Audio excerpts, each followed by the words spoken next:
গতকাল ইরানের উপরে আমেরিকা এবং ইসরায়েলের যৌথ হামলা শুরু হয়েছে।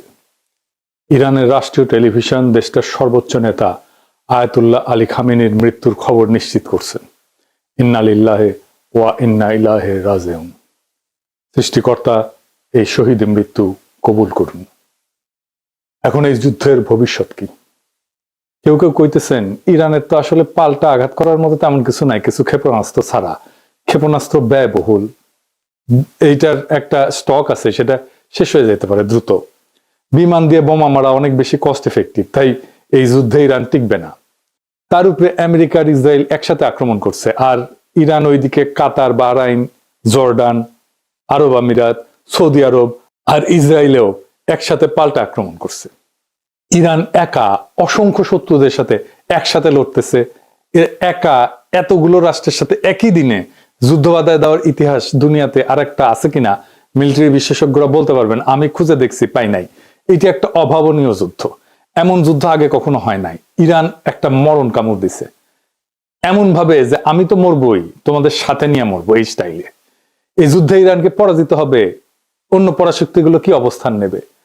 আর আমেরিকা আসলে লাগলো কেন ইরানের পিছনে? আমেরিকার লাভ কি? এই জটিল রাজনীতি বুঝলে পরিষ্কার হয়ে যাবে বিশ্ব রাজনীতি, ভূ রাজনীতি এগুলো কি আসলে কিভাবে কাজ করে। আসেন আজকার আলাপ আল্লাহর নামে শুরু করি। আলোচনা শুরুর আগে আমরা একটু সংক্ষেপে জেনে নিই আগে কি কি ঘটছিল, তাহলে ইরানের সংকট কেন তৈরি হলো সেটা বুঝতে পারবো। ইরানের পারমাণবিক কর্মসূচি নিয়ে 2000 সালের দিক থেকে পশ্চিমা দেশগুলোর সঙ্গে একটা টানাপোড়েন চলতেছিল। অভিযোগ ছিল ইরান হয়তো পারমাণবিক অস্ত্র বানাইতেছে। পৃথিবীর প্রত্যেকটা দেশে পারমাণবিক কর্মসূচি আছে, কিন্তু বাংলাদেশেরও আছে। এটা শুধু বোমা বানাইতে লাগে না, ইলেকট্রিসিটি বানাইতে লাগে, আমাদের চিকিৎসার জন্য লাগে, ক্যান্সার চিকিৎসার জন্য লাগে, রেডিওথেরাপি মেশিনে লাগে, আপনারা জানেন, এক্সরের জন্য লাগে, এমনকি বুকে যে হার্টের ডাক্তারেরা স্টেন্ট বসায় না, ওই টাইমেও লাগে। স্টেন্ট লাগাইতে গেলে দেখবেন যে ডাক্তার, নার্স, টেকনিশিয়ানরা বুকে স্যারকোনা এরকম একটা ছোট বাক্সের মতো সাদা এটা পড়ে থাকে, রেডিয়েশন মাপে ওইটা। যাই হোক, ইরান পারমাণবিক অস্ত্র বানাবে এই ভয়ে জাতিসংঘ, ইউরোপিয়ান ইউনিয়ন, যুক্তরাষ্ট্র ইরানের উপরে কঠোর অর্থনৈতিক নিষেধাজ্ঞা দেয়। ইরানের তেল রপ্তানি কমে যায়, ব্যাংকিং ব্যবস্থা প্রায় বিচ্ছিন্ন হয়ে পড়ে, অর্থনীতি স্থবির হয়ে যায়।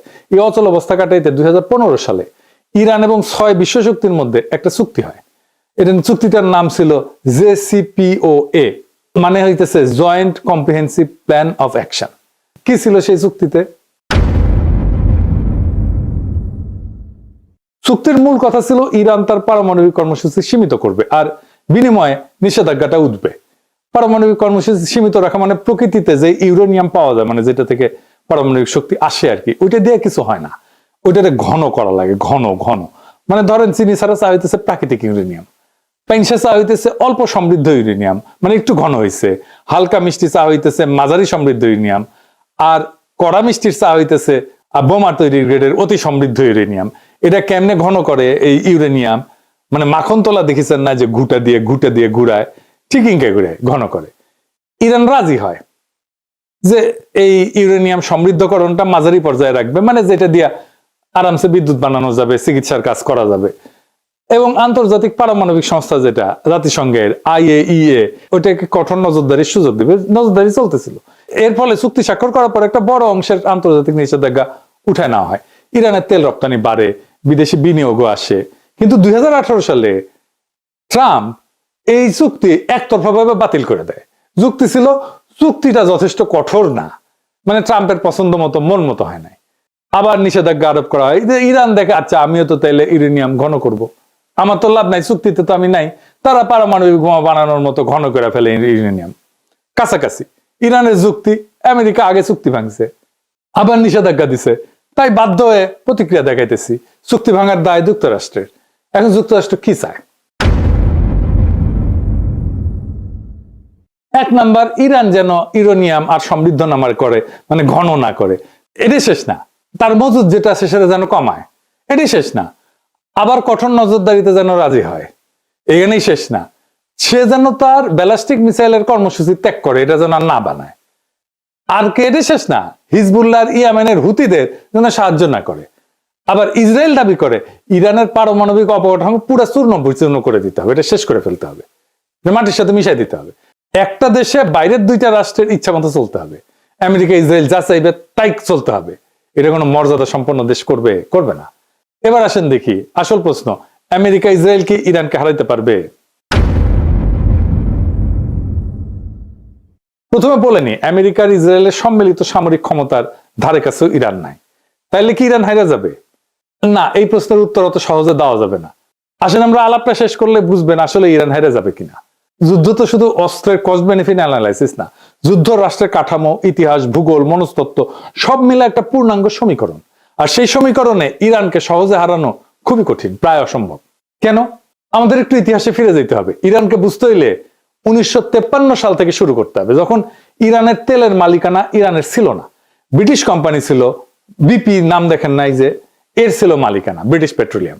1953 সালে একটা ন্যাশনালিস্ট সরকার ক্ষমতায় আসে, প্রধানমন্ত্রী ছিল মোসাদ্দেক, সে তেল জাতীয়করণ করছিল। এর প্রতিক্রিয়া আমেরিকা সিআইএ কে দিয়া অভ্যুত্থান ঘটায়, তাকে সরায়, শাহকে ক্ষমতায় বসায়। সেই ঘটনা ইরানের রাজনৈতিক চেতনায় গভীর ছাপ ফেলে। বিদেশি হস্তক্ষেপ মানে জাতীয় অপমান, এই বোধ ইরানের রাষ্ট্রীয় স্মৃতির একটা অংশ হয়ে যায়, কালেকটিভ মেমোরির একটা অংশ হয়ে যায়। তারপরে 1779 সালে বিপ্লব হয়, ইরানের বিপ্লব। শুধু ধর্মীয় আবেগ না, বরং দীর্ঘদিনের ক্ষোভ, অপমানবোধ, বিদেশি আগ্রাসন, জাতীয় সম্পদ দখলের বিরুদ্ধে একটা প্রতিক্রিয়া, সব মিলায় রাষ্ট্র একটা নতুন কাঠামো নেয়। ইরানের পর বিপ্লবের নতুন শাসন ব্যবস্থা খুব দ্রুত নিজেদের পাওয়ার কনসলিডেট করে ফেলে। সেনাবাহিনীর ভিতরে যে সমস্ত শাহপন্থী উপাদান ছিল সেগুলো ভেঙে দিয়ে তারা নিজেদের অবস্থান মজবুত করে ফেলে। ফলে বহু বছর পরেও সামরিক অভ্যুত্থান ও গণবিক্ষোভ এর সরকার কিন্তু পড়ে যায়নি। এটা কাকতালীয় না, এটা একটা কাঠামোগত ফল। কিছুদিন আগে সারা ইরানে ব্যাপক বিক্ষোভ হয়েছে না? আন্তর্জাতিক শক্তি সাপোর্ট দিচ্ছে, আমেরিকা সাপোর্ট দিচ্ছে, ইরান সরকার বর্বর ভাবে রক্তপাত ঘটায় বিক্ষোভ দমন করছে, হাসিনার মতো পড়ে যায় না। কিন্তু যদিও ইরানের সমাজ গভীরভাবে বিভক্ত হয়েছে, ইরানের বর্তমান রেজিম পছন্দ করে না এমন ইরানিয়ানদের সংখ্যা বাড়ছে অনেক।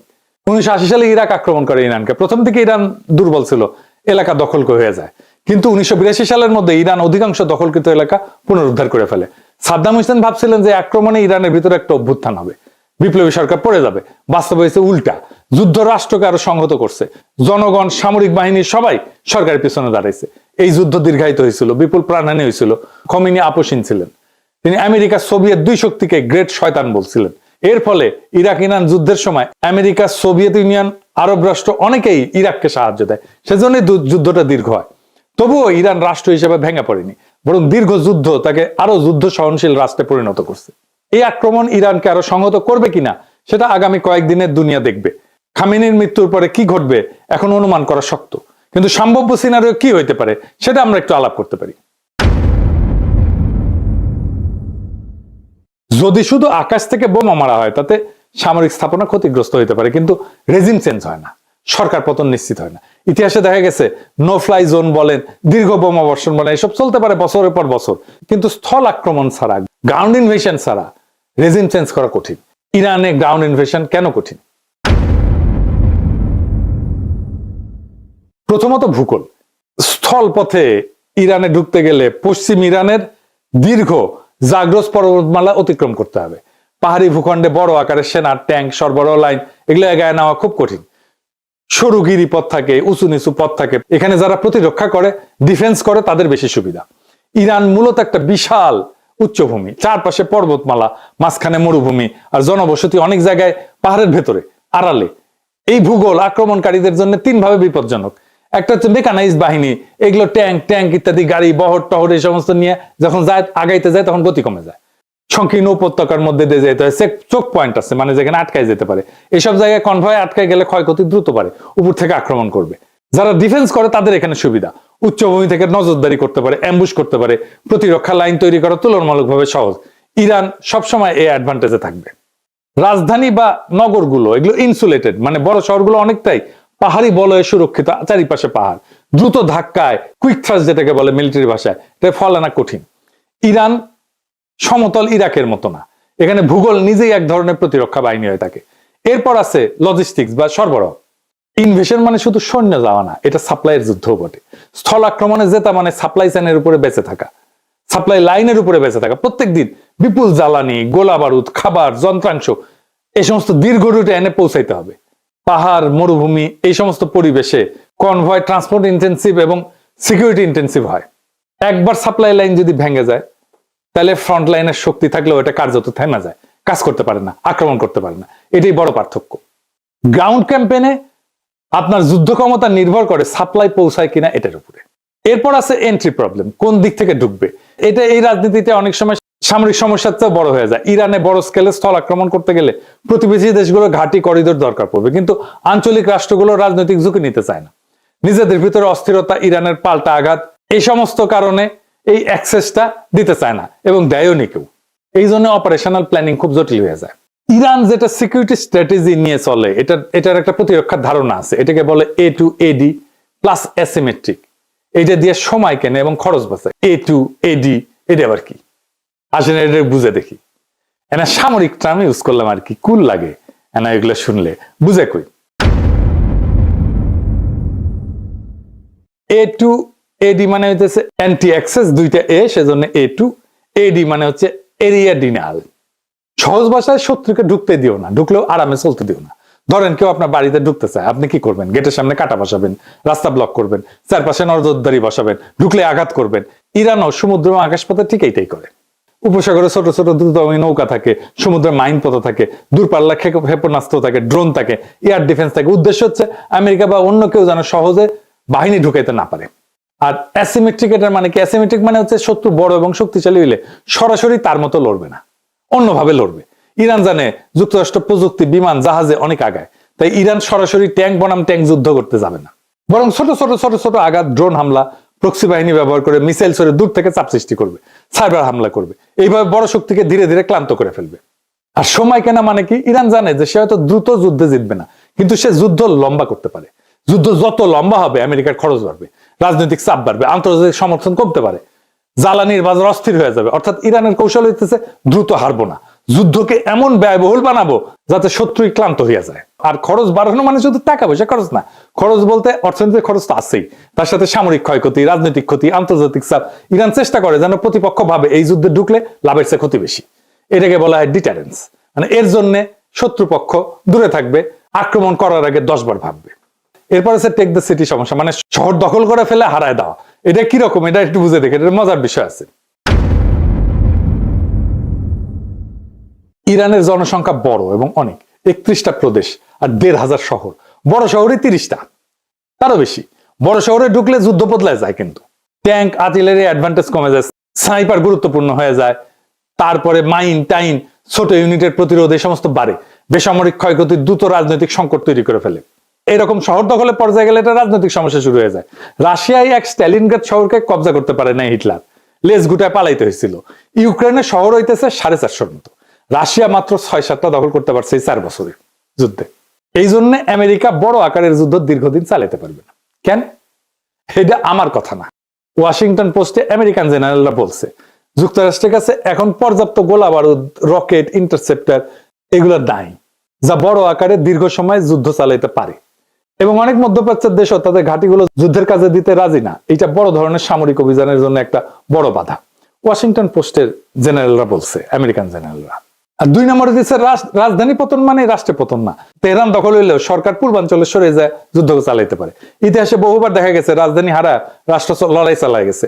মস্কোতেই তাই হয়েছে, নেপোলিয়ান গেছে, মস্কো দখল করছে, ওরা চলে গেছে দূরে, পরে আবার ফিরে আসছে। এবং নেপোলিয়ান ওই রাশিয়ার যুদ্ধে হারছিল, কিছুই করেনি, শুধু বসেছিল রাশিয়ান সোলজাররা।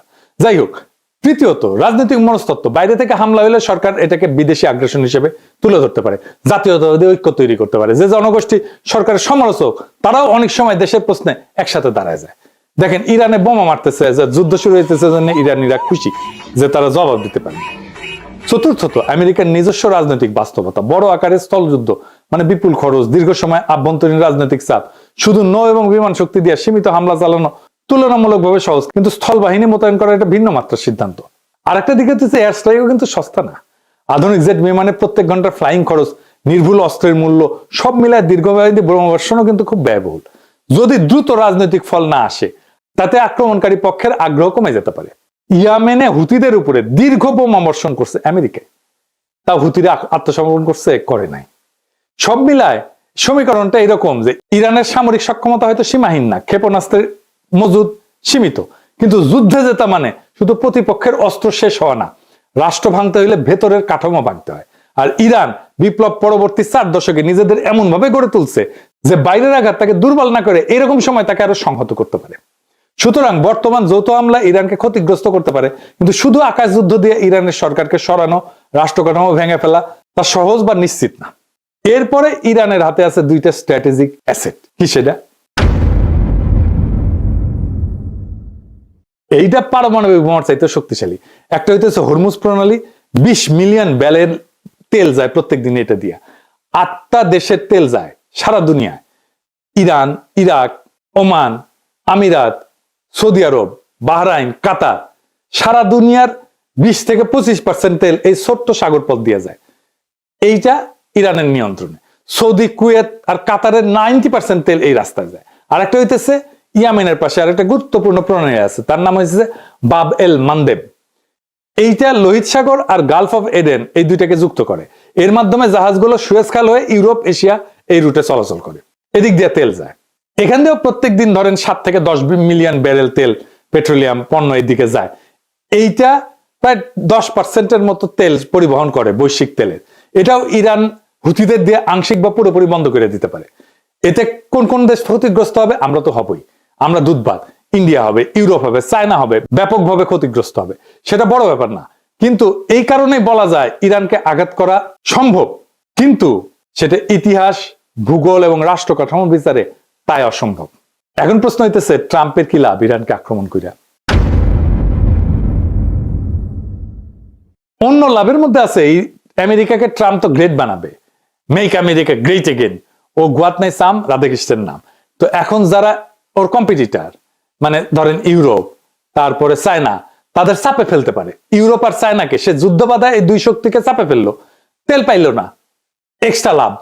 তাদের ইকোনমি চাপে পড়বে, ইউরোপ এবং চায়নার ইকোনমি চাপে পড়বে এই যুদ্ধের কারণে, কারণ তাদের জ্বালানি আসবে না। ইউরোপ আর চায়নার ইকোনমি দারুণভাবে ক্ষতিগ্রস্ত হবে। আর ইন্ডিয়া আমার অনুমান সিস্টেম করে আসছে ও মোদির সফরে, আবার হয়তো রাশিয়ান তেল নিবে, এই কনসেশন দিয়ে আসছে। ট্রাম্প তো কিছু না পাইলে কিছু দেয় না। একবার তো নেতা নেওয়ার মনোরঞ্জনের জন্য নাচছিল মোদি, এপস্টেইন ফাইলে আসিছে। এইবার আমার অনুমান আফগানিস্তান আর পাকিস্তানের মধ্যে যুদ্ধটা ওই মোদি লাগাইছে, পাকিস্তানকে সীমান্তে বিজি রাখবে। এখন তালেবান আর ইন্ডিয়া তো জিগরি দোস্ত, পাকিস্তান যেন কোনোভাবে আর এইদিকে নজর দিতে না পারে, সাহায্য করতে না পারে ইরানরে। সে তো আবার ইরানের বন্ধু। আবার ভারতীয় রাষ্ট্রায়ত্ত company India ports global limited, সে ইরানের চাবাহারের শহীদ বেহেশতি টার্মিনাল পরিচালনা করে। ভারত সেখানে ক্রেন, কার্গো হ্যান্ডলিং এই সমস্ত ইকুইপমেন্ট বসাইছে। এখান থেকে কোনো গোয়েন্দা তথ্য নিতে পারে। এই পোর্ট হয়তো তাদের কাজে লাগতে পারে ইসরায়েলের। ইরানের এই পোর্ট ম্যানেজমেন্টের দায়িত্ব তো উচিত হয় না দেওয়া ইন্ডিয়ারে, ইরানের, ওরা তো সবার বেশি বুঝে। আবার ওমানের ডোকোমেও একটা পোর্ট আছে যেখানে লজিস্টিক অ্যাক্সেস আছে, মেইনটেনেন্স অ্যাক্সেস আছে ইন্ডিয়ার। এটা আবার হরমুজ প্রণালীর জাস্ট বাইরে। ফলে পারস্য উপসাগরের উত্তেজনা হইলে বিকল্প অপারেশন পয়েন্ট হিসেবে এটা কাজ করতে পারে। হয়তো ইন্ডিয়া এই পোর্টগুলো থেকে কোনো সাহায্য দিবে ইসরায়েলকে, আমেরিকাকে, হইতে পারে গোয়েন্দা তথ্য বা লজিস্টিক্স। ইরান হয়তো সামরিক দিক থেকে দুর্বল, কিন্তু ইরান কোনো ফাঁকা মরুভূমি রাষ্ট্র না। 1953 সালের অপমান, 1979 সালের বিপ্লব, 8 বছরের যুদ্ধ, এই রাষ্ট্রের ডিএনএতে বেঁচে থাকার রাজনীতি বসে আছে। খামেনি নিহত হয়েছে, তাহলে হয়তো নেতৃত্ব বদলাবে, কিন্তু রাষ্ট্র কি ভেঙে পড়বে? ইতিহাস বলে খুব সহজ না। যদি শুধু আকাশ হামলা হয় অবকাঠামো ক্ষতিগ্রস্ত হবে, কিন্তু রেজিম চেঞ্জ এটা স্থল আক্রমণ ছাড়া প্রায় অসম্ভব। ইরান হয়তো দুর্বল, কিন্তু কোন ঠাসা রাষ্ট্র সবচেয়ে বিপজ্জনক হয়? এই যুদ্ধের ফল নির্ভর করবে কে বেশি শক্তিশালী তার উপরে না, বরং কে বেশি সময় ধরে টিকতে পারবে তার উপরে। আর বিশ্ব রাজনীতি আজ আবার প্রমাণ করছে ভূ রাজনীতি মানে মানচিত্রের রেখা না। ভূ রাজনীতি মানে শক্তি, স্মৃতি, অর্থনীতি আর প্রতিরোধের সমীকরণ। আসন্ন দিনগুলো নির্ধারণ করবে এটা কি একটা সীমিত সামরিক অভিযান নাকি নতুন এক বৈশ্বিক অস্থিরতার সূচনা। আল্লাহ আমাদেরকে সবাইকে হেফাজত করুন। এই রক্তক্ষয়ী যুদ্ধ বন্ধ হোক। ইনকিলাব জিন্দাবাদ।